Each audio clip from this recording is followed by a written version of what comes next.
n'y a pas eu de déclaration de guerre, pas une révolution, juste un troupeau mal garé, un gouvernement trop fier et 1 million de destins renversés. 2 pays, 2 voisins, un long fleuve entre eux. Et pendant des décennies, des liens, des commerces, des familles mixtes, des allers-retours sans se poser de questions. Mais cette année-là, une frontière invisible va tout détruire.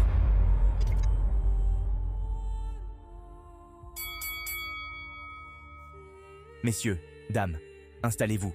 Aujourd'hui, on parle d'un conflit frontalier, une tragédie humaine, d'un drame politique, et de comment une poignée d'hommes, mal inspirés, ont soufflé sur des braises qu'ils faisaient semblant de ne pas voir. Tout part d'un truc, banal, un troupeau. Oui, un troupeau. Le 9 avril, à Diawara, village sénégalais, proche de la frontière, des bergers mauritaniens passent la frontière et entrent sur une île cultivée, côté Sénégal, avec plus de 500 têtes de bétail. Problème ? Ce n'est pas la première fois. En 10 jours, c'est la 3e intrusion. Et cette fois, les agriculteurs sénégalais descendent sur l'île. Ils exigent réparation. Rien d'agressif, juste la règle. Ils saisissent les bêtes, comme prévu par les accords bilatéraux de 1987. Mais, le lendemain, des gardes frontières mauritaniens, armés, débarquent. Et là, boum, ils tirent.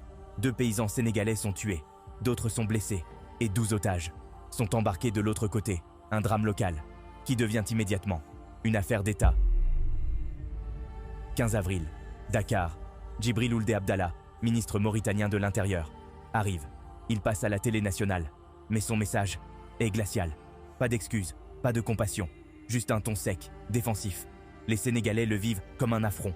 Le ressentiment monte, et dans la rue, c'est l'allumette qu'il fallait pas gratter. 21 avril, Dakar, Saint-Louis, Kaolack. Ça explose. Des manifestations dégénèrent, des commerces ciblés, des hommes pourchassés. 61 personnes perdent la vie en quelques jours. Des gens ordinaires, tués par une colère qu'ils n'avaient pas provoquée. 25 avril, la Mauritanie répond. Représailles, féroces, organisées. Les Sénégalais sont tués, traqués, battus. Mais pire encore, des Noirs mauritaniens, nés là, ayant toujours vécu là, sont déportés, humiliés, jetés de l'autre côté de la frontière, par leur propre gouvernement. 200 morts, en silence. Mais le pire, c'est que la violence ne s'arrête pas là.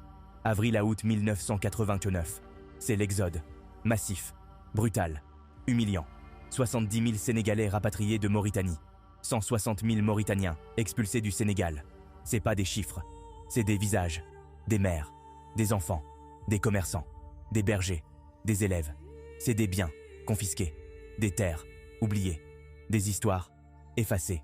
21 août 1989, les 2 pays coupent les ponts, frontières fermées, ambassades vidées, et dans le silence, le deuil continue. Entre 1990 et 1991, des tentatives de médiation, des réunions à Bamako, Lagos, Paris. Tout le monde veut calmer. Personne n'écoute. Le Sénégal veut justice pour les déportés. La Mauritanie, des réparations pour les pillages. Résultat ? 0 avancée. 18 juillet 1991. Un accord est signé. Le 2 mai 1992. Réouverture de la frontière.